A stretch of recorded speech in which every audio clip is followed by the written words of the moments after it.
श्रीकान्तो मातुलो यस्य जननी सर्वमङ्गला जनकशङ्करो देवः तं वन्दे कुञ्जराननं सदाशिवसमारम्भां शङ्कराचार्यमध्यमाम् अस्मदाचार्यपर्यन्तां वन्दे गुरुपरम्परां पाशाङ्कुशेक्षुकोतण्डपञ्चबाणलसत्करां उद्यत्सूर्यनिभां वन्दे महात्रिपुरसुन्दरीं विश्वकारणनेत्राढ्यां श्रीमत्त्रिपुरसुन्दरीं बन्धगासुरसंहर्द्रीं कामाक्षीं तामहं भजे सुवर्णाङ्गीं रत्नशोभाढ्यां शुकहस्तां शुचिस्मृतां काञ्चीनिवासिनीं वन्दे कामाक्षीं कामितार्थतां श्रीमात्रे நமः. ராஜராஜேஸ்வரியான பராசக்தியினுடையதான கிருபா கடாட்சத்தோடே கூட்ட ராஜவாராகி அம்பிகையினுடையதான கருணாவிலாசத்தோடே கூட்ட வாராகி மாலையினுடையதான வைபவத்தை சிந்தனை செய்து கொண்டே இருக்கும். வாராகி மாலையிலே 3 செய்யுளை நாம ஏற்கனவே சிந்தனை பண்ணினோம். 4வது செய்யுளை தான் சிந்திக்க போறோம் இப்போ. அதாவது இங்கே விளங்கக்கூடிய சத்ரு நாசம் எல்லாமே மறுபடி நாம் சொல்லக்கூடிய விஷயமானது இதுதான். போன செய்யுள்ளையும் பார்த்திருப்பேள், இந்த செய்யுள்ளையும் நம்ம பார்க்க போறோம். இனி வரப்போற செய்யுள்ளையும் கூட சத்ரு நாசத்தை தான் அடிக்கடி வீரை கவிராய பண்டிதர் நமக்கு சொல்லி இருக்கார். சத்ரு நாசம் அப்படிங்கிறது அந்தர் சத்ருக்களை தான் முக்கியமாக குறிக்கிறது. ஏற்கனவே பார்த்தபடி வாராகியானவள் தண்டநாயிகையாக விளங்கக்கூடியவள், தர்ம தேவதையாகவே விளங்கக்கூடியவள். அதனால தான் அவள் கையிலே ஒரு தண்டமானது விளங்குறது. தண்டாயுதத்தை ஏந்தினவளாகத்தான் பராசக்தியானவள் இருக்கா. அதனால சத்ருநாசம் அப்படிங்கிறது உண்மையாகவே அம்பிகையை உபாசிக்க கூடியவர்களுக்கு யாராவது எதிரிகள் இருந்தா அப்படின்னு சொன்னாக்க நாம பிரார்த்தனை செய்துக்கணுங்கிற அவசியமே கிடையாது. அந்த எதிரிகளை அம்பாளே பார்த்துப்பா. நம்ம தனியாக இவாளுக்கு நீ பாடம் கல்பிச்சு கொடு அல்லது இவாளை நீ சம்ஹாரம் பண்ணுன்னெல்லாம் நம்ம அம்பாளை பார்த்து பிரார்த்தனை செய்துக்கணுங்கிற அவசியமே கிடையாது. அவளை எல்லாம் சாட்சாத் பராசக்தி தானே பார்த்துக்கிறா. அதனால தான் இந்த லலிதா சகஸ்ரநாமத்திலே பார்த்தோம் அப்படின்னு சொன்னாக்க இந்த சகஸ்ரநாமாவை நித்தியமும் யார் பாராயணம் செய்யறாளோ, லலிதா பரமேஸ்வரியினுடைய பிரீத்திக்காக வேண்டி, ஜெகன்மாதாவினுடைய பிரீத்திக்காக வேண்டி இந்த சகஸ்ரநாமாவை நித்தியமும் யாரு பாராயணம் செய்யறாளோ அவர்களை ஒரு ராஜா எதிர்த்து நின்னா கூட, அதாவது எல்லா சைன்யங்களோட கூட குதிரைப்பட யானைப்பட காலாட்படை முதற்கொண்டதான எல்லா சைன்யங்களோடையும் ஒரு ராஜாவானவன் சக்கரவர்த்தியாகவே அவன் இருந்தா கூட அவன் எதிர்த்து நின்னா அப்படின்னா பகவதியான மகாவாராகியானவள் அவனுடைய சைன்யங்களை பொடி பொடியாக செய்து அந்த ராஜாவையும் அந்த பக்தனுடைய பாதத்திலே விழும்படியாக பண்ணுவா அப்படிங்கிறத சகஸ்ரநாமாவினுடைய உத்தர பாகத்திலேயே நமக்கு சொல்லி இருக்கா. அதனால தேவியினுடையதான பக்தர்களுக்கு, பராசக்தியின் பக்தர்களுக்கு எந்த காரணத்தினாலும் அபஜயம் அப்படிங்கிறதே கிடையாது. தேவியினுடையதான கருணா விலாசத்தினால் எப்பொழுதும் அவர்களுக்கு ஜெயமானது ஏற்படுறது அப்படிங்கிறதுல எந்த சந்தேகமும் இல்லை. அதைத்தான் நமக்கு மறுபடி இந்த செய்யுட்கள் எல்லாவற்றிலேயுமே சொல்லி இருக்கா. வாராகி மாலையிலே அதாவது பார்க்கறதுக்கு இந்த படிக்கிறதுக்கும் கூட சில விஷயங்கள் நமக்கு எப்படி இருக்குன்னு கேட்டா என்ன இப்படி இருக்கே என்னும்படியான ஒரு எண்ணங்கள் மனசிலே வரலாம். ஆனா அப்படி என்ன வேண்டும் என்னும்படியான அவசியம் கிடையாது. ஏன்னு கேட்டாக்க இது முழுக்க அந்தர் சத்ருக்களை உள்ளுக்குள்ளே விளங்கக்கூடியதான காமத்தையும் குரோதத்தையும் மோகத்தையும் மதத்தையும் மாத்சரியத்தையும் அழிக்கக்கூடியதான அந்த செய்யுட்களாக அதைத்தான் சொல்வதாக நாம் கருத வேண்டுமே தவிர வெளியிலே விளங்கக்கூடியதான எதிரிகளை அழிப்பதற்காக அப்படின்னு நினைக்க வேண்டியதான அவசியம் கிடையாது. மறுபடியும் சொல்றோம், ஏன்னாக்க இது பரதேவதையானவள் கருணாமூர்த்தியாக விளங்கக்கூடியவள் தான். அவளுக்கு தர்ம தேவதையா விளங்கக்கூடிய காரணத்தினாலே எந்த பக்கம் தர்மம் இருக்கு அப்படிங்கிறது அவளுக்கு தெரியும். எவ்விடத்திலே தர்மம் உண்டோ அவ்விடத்திலே தான் பராசக்தியினுடைய பரிபூர்ணமான கிருபா கட்டாட்சமும் ஏற்படும். அதனால வாராகி மாலையை பாராயணம் செய்ய வேண்டியவர்கள் அம்பாளுடைய பாதத்திலே மட்டும் பக்தியோட வேற எந்த விதமான சிந்தனையுமே இல்லாத பாராயணம் பண்ணினாக்க அவள் கருணையானது பூரணமாக நமக்கு கிடைக்கும் அப்படிங்கிறது தான் முக்கியமாக மகான்களும் சொல்லியிருக்கா. அப்படித்தான் வீரே கவிராய பண்டிதரும் பண்ணியிருக்கார். அவர் அநேக விதமான தேவி நூல்களை செய்திருக்கார். சௌந்தரிய லஹரிய தமிழ் அப்படியே பண்ணியிருக்கார். அது ஒரு மொழிபெயர்ப்பு நூல் கிடையாது. அது முழுக்க ஒரு தானாகவே உருவாக்கியதான ஒரு நூல். அப்படின்னாக்க தேவியின் மகிமையை எப்படி சொல்லி இருப்பாளோ அந்த மாதிரி தான் கவிராய பண்டிதர் பராசக்தியின் கிருபையோட சௌந்தரிய லஹரிய தமிழ் அப்படியே பண்ணியிருக்கார். அந்த சௌந்தரிய லஹரியை செய்யும் பொழுது, தமிழிலே அவர் இயற்றும் பொழுது பரமசிவனும் அம்பாளும் அவருக்கு பிரத்யட்சமாக தரிசனம் கொடுத்தார்கள் அப்படின்னே சொல்லுவார். அது போலத்தான் மானாமதுரையிலே விளங்கக்கூடிய ஆனந்தவல்லி அம்பிகை மீது ஆனந்த நாயகி மாலை அப்படிங்கிற அற்புதமான ஒரு நூலையும் செய்திருக்கார். மனோன்மணி மாலை பண்ணியிருக்கார், திரிபுரை மனோன்மணி மாலை பண்ணியிருக்கார். அப்படி எல்லாமே அவர் நிறைய அம்பிகை பரமான நூல்களை தமிழிலே செய்திருக்கார். அது போல அந்த நூல்கள் எல்லாம் எப்படி அம்பிகையினுடையதான கருணையை நமக்கு பெற்று தருமோ அது போலத்தான் இந்த வாராகி மாலையும் கூட பரதேவதையாகவும் தனக்கு மேல வேற வஸ்து இல்லாதவளாகவும் சச்சிதானந்த பிரம்மஸ்வரூபிணியாகவும் விளங்கக்கூடிய வாராகியினுடையதான கருணையை பெற்று தருவதற்காகத்தான் இந்த நூல் இயற்றப்பட்டது. அதனால இதை பாராயணம் பண்ண வேண்டியது அம்பிகையின் கருணைக்காக வேண்டியே தவிர மற்ற காரணங்களுக்காக கிடையாது அப்படிங்கிறதையும் நாம இங்க சொல்லிக்கிறோம். படிக்கும் பெரும்புகழ் பஞ்சமி அன்பர் பகைஞர்தமை அடிக்கும் இரும்பு தடி கொண்டு பேய்கள் அவர் குருதி குடிக்கும் குடர் கொண்டு தோல் மாலையிட்டு குலாவி மன்றில் நடிக்கும் வாராகி 14 உலகம் நடுங்கிடவே அப்படின்னு, அதாவது இந்த 14 உலகம் நடுங்கிடவே அப்படின்னு முடிச்சிருக்கா. வாராகியானவள் ஆவிர்பவித்த பொழுது 14 உலகங்களும் நடுங்கியதுங்கிறது தான் லலிதா உபாக்கியானமும் சொல்றது. அதாவது காமாட்சியின் திருக்கரங்களிலே விளங்கக்கூடியதான புஷ்பபானங்களில் இருந்து வாராகியானவள் ஆவிர்பவிச்சா அப்படிங்கிறது. அம்பாளுடைய கைகளிலே விளங்கக்கூடிய பஞ்ச இந்திரியங்களை குறிக்கக்கூடியதான புஷ்பபானங்கள், அதாவது கண்ணு காது மூக்கு வாக்கு மெய் எனும்படியான 5 இந்திரியங்களை தான் தாமரை அசோகம் மாம்பூ மல்லிகை நீலோற்பலம் எனும்படியான அந்த 5 பானங்களும் குறிக்கிறது. அந்த 5 பானங்களில் இருந்து உற்பத்தியாகி வந்தவள் தான் சாட்சாத் பகவதியான மகாவாராகி. அவள் ஆவிர்பவிச்சு வந்த உடனேயே பண்டாசுரனை சம்ஹரிக்கிறதுக்காக வேண்டி சக்தி கூட்டங்களை தன் கையிலே விளங்கக்கூடிய ஆயுதங்களில் இருந்தும் தன்னுடைய திருமேனியில் இருந்தும் லலிதா பரமேஸ்வரியான காமாட்சி தேவி உற்பத்தி செய்யறா. அப்பொழுது அந்த வாராகியானவள் தன் கையிலே உலக்கையோடும் கலப்பையோடையும் ஆவிர்பவிச்சு வந்தாளாம்.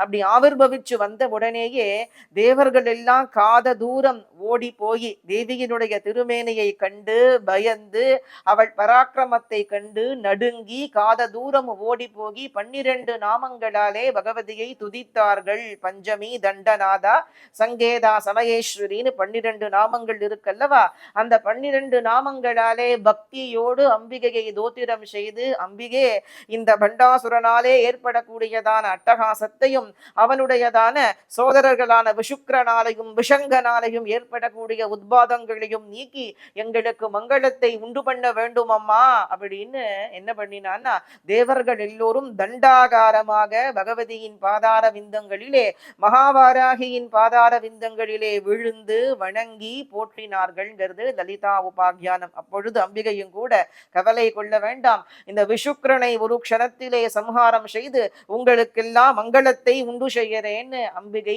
அபயப்பிரதானம் பண்ணினா. விஷுக்கிர பிராணஹரண வாராகி வீரிய நந்திதாங்கிறத சகஸ்திரநாமாவும் சொல்லறது. அப்படி விசேஷமாக ஜெகன்மாதாவானவள் பஞ்சமி எனும் வடிவத்தோடே விளங்கக்கூடியவளாக அம்பிகையினுடைய முதல் நாமாவாக உபாக்கியானம் எதை சொல்லுறதுன்னு கேட்டாக்க பஞ்சமிங்கிற நாமாவை தான் சொல்லுறது. அநேக அர்த்தங்கள் உண்டு. பஞ்சமி அப்படி சதாசிவன் பத்னியாக விளங்கக்கூடிய காரணத்தினாலே அவளுக்கு பஞ்சமின்னு பேரு. ஏன்னா 5வது கர்த்தாவாக விளங்கக்கூடியவர் சதாசிவன்.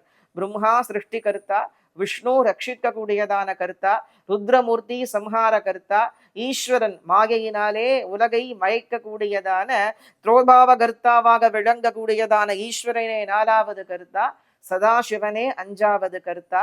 5வது ஈஸ்வரனாக 5வது பிரம்மமாக 5வது கர்த்தாவாக விளங்கக்கூடிய சதாசிவனுக்கு பத்னி எனும் காரணத்தினாலே அம்பிகைக்கு மனோன்மணி எனும்படியான ஒரு நாமாவும் பஞ்சமி எனும்படியான ஒரு நாமாவும் வந்தது. அதனாலே பகவதி வாராகி பஞ்சமி பராசக்தியினுடைய வடிவாக விளங்கக்கூடிய காரணத்தினாலே அவளுக்கு பஞ்சமி எனும் நாமம். அதுபோல சப்த மாத்ருகைகளிலே 5வது மூர்த்தியாக விளங்கக்கூடியதான காரணத்தினாலே நம்ம ஏற்கனவே பார்த்திருக்கோம். தண்டநாயிகா மகாவாராகி அவள் சர்வத்தையும் கடந்தவள், ஆதி பராசக்தி. அவளுக்கு மேல வேற ஸ்வரூபம் கிடையாது. வாராகிய ஒரு உபதேவத்தை இன்று எண்ணும்படியான அவசியம் கிடையாது. போலே ஷியாமளையும் கூட மகாஷியாமளை பிரத்யக்ஷமான லலிதா மகா திரிபுர சுந்தரியினுடையதான பிரதிபிம்பம். அது போலேதான் மகாவாராகியும். அவளே பூர்ண பிரம்மஸ்வரூபினி தான். அவளை நமஸ்காரம் பண்ணினாலே தன் சாதகர்களுக்கு மோட்சத்தை கொடுக்கக்கூடியவள். எப்படி லலிதா பரமேஸ்வரி மோட்சத்தை கொடுக்கிறாளோ, தட்சிண காளிகா மோட்சத்தை கொடுக்கிறாளோ, புவனேஸ்வரி மோட்சத்தை கொடுக்கிறாளோ, அதுபோல வாராகிய மட்டும் உபாசனை செய்தாலும் முக்தியானது ஏற்படும் என்பதிலே சந்தேகம் கிடையாது.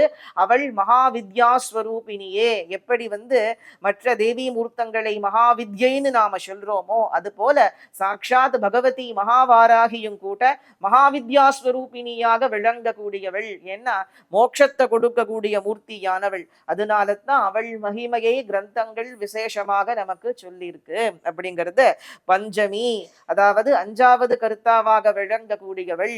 அஞ்சாவது கருத்தாவான சதாசிவன் வடிவத்திலே விளங்குறதுனால அவளுக்கு பஞ்சமின்னு பேரு.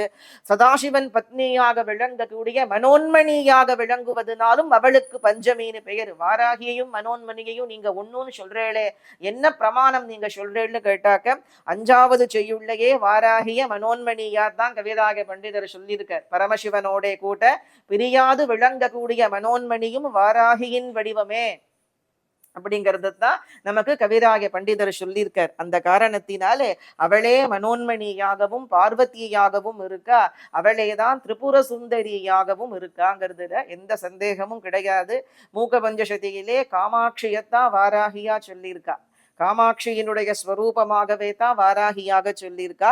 படிக்கும் பெரும் புகழ் பஞ்சமி அப்படின்னு அம்பிகையினுடையதான வைபவத்தை உணர்ந்தவர்கள், தேவியை தோத்திரம் செய்யக்கூடியவர்கள், அம்பிகை புகழை பாடக்கூடியவர்கள் பஞ்சமி அன்பர். வாராகியின் பாதத்திலே மாறாத பக்தியை கொண்டவர்கள், அம்பிகையினுடைய பாதத்திலே மாறாத பக்தியை கொண்டவர்கள். பகைஞர் தமை அடிக்கும் இரும்பு தடி கொண்டு பேய்கள் அவர் குருதி குடிக்கும் அப்படின்னா, அதாவது வாராகியின் பாதத்திலே மாறாத பக்தி கொண்டு எவர்கள் இருக்கிறார்களோ அவர்கள் கிட்ட ஒரு எதிரியானவன் அவர்களுக்கு பலவிதமான ஹிம்சைகளை உண்டு பண்ணினான் அப்படின்னு சொன்னாங்க. ஏன்னா அவள் சர்வ சைத்தன்ய மூர்த்தியாக விளங்கக்கூடியவள். அவளுக்கு வாராகிய உபாசிக்கிறவாளுக்கு எதிரிகளே இருக்க மாட்டா, இருக்கவும் அம்பிகை விட மாட்டாள். அதைத்தான் சாஸ்திரங்கள் சொல்லுறது. அப்படி எதிரிகள் அவர்களுக்கு ஹிம்சை செய்தார்கள் அப்படின்னு சொன்னாக்க, இரும்பு தடி கொண்டு பேய்கள் அவரை அடிக்கும் அப்படின்னா, பேய்கள் நீங்க சொல்லி இருக்கிறது தேவியின் கணங்களாக விளங்கக்கூடியதான யோகினி கூட்டங்கள் என்று அர்த்தம் செய்து கொள்ள வேண்டும். பேய்கள்னா லிட்ரலா அப்படியே பைகள்னு அர்த்தம் பண்ணிக்க வேண்டாம். அதாவது அம்பிகையினுடைய கணங்களாக விளங்கக்கூடிய பைரவி கூட்டங்கள் மற்றும் யோகினி கூட்டங்கள் தன்னுடையதான பக்தர்களை ஹிம்சை பண்றவாளை என்ன பண்ணுவான்னு கேட்டா, கையில இரும்பு தடி கொண்டு அவர்களை அடிப்பார்கள் அப்படின்னு லிட்ரலா இவ்விடத்திலே நமக்கு சொல்லியிருக்கா. அதாவது அவர்களுக்கு பல்வகையான கஷ்டங்கள் ஏற்படும். அதனால தான் அம்பாள உபாசிக்கிறவாகிட்ட எந்த விதமான ஒரு தவறும் அவர்களுக்கு செய்யக்கூடாது. குறிப்பாக வாராகிய உபாசிக்கிறவர்கள் கிட்ட அவர்களை பகைக்க கூடாது அப்படிங்கிறது. அப்படி இரும்பு தடி கொண்டு அடிக்கும் பேய்கள் அவர் குருதி குடிக்கும் அப்படின்னா, தடி கொண்டு அடித்து அவர் குருதியை அந்த யோகினி கூட்டங்கள் எல்லோரும் குடிப்பார்கள். என்னாக்க அம்பாள் சண்டிகா பரமேஸ்வரியாக விளங்கும் பொழுதே 18 கைகள்ல கீழ்கரத்தில் அவளுக்கு பான பாத்திரமானது உண்டு. இந்த பான பாத்திரம் அப்படிங்கிறது எதற்குன்னா, அதிலே பொதுவாக தேன் இருக்குங்கிறதான் சொல்லுவா. தேன் ரொம்பி இருக்கக்கூடியதான பான பாத்திரம். அசுர கூட்டங்களை வதைக்கக்கூடிய சமயத்திலே அந்த பான பாத்திரத்திலே குருதியை ஏந்தி அம்பிகை அதை குடிப்பாள் அப்படின்னு சாஸ்திரங்கள்ல இருக்கு. நேபாளத்துல எல்லாம் போனேன் அப்படின்னா அதை குறிக்கிற மாதிரி இன்னைக்கும் கூட அங்கே விளங்கக்கூடிய பூஜகர்கள் குருதியை குடிக்கும்படியான ஒரு விஷயங்கள் எல்லாமே உண்டு. இதுதான் இப்படி இருக்கேன்னு நினைக்க வேண்டாம்.